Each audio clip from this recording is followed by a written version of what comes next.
Bəziləri deyir ki, İmam Şafi cahilliyi üzr görməyib. Bu doğrudurmu? Cahillik üzr görmək məsələsi nəinki İmam Şafi, hamı görür sələflər.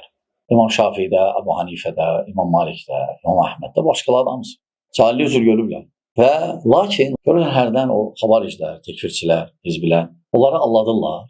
Məsələn, tutaq ki, qoyurlar İmam Şafidən bir söz yarımçı. Hətta kitabın adını tam yazmırlar. Deyir ki, İmam Şafi cahillik üzr görməyib. Kitabın adını da axıracan yazmırlar. Qavaid əslində o da fiqhdir, fiqh sözünü yazmırlar. İndi ola bilər, indi bilmir, cahildir, yaxşı zənd ola bilər. Lakin sonra necə yaxşılıq yazımı olmur axı. Sonra yazıb İmam Şafini gör ki, İmam Şafi cahillik üzr görmür. Həmən kitabda 1-2-3 vərəq qabaqda İmam Şafi cahillik üzr görür. Yəni vərəqi tam oxusaydılar, aydın olacaqdı məsələ. Və belə alladırlar. Və nə qədər cavanları belə alladırlar. Və bu da hara gedir? Bu gedir təkfirə. Təkfir də təhlükədir. Həm o insanın özü üçün. Atın özünü təhlükəyə, ona aid olmayan məsələlər.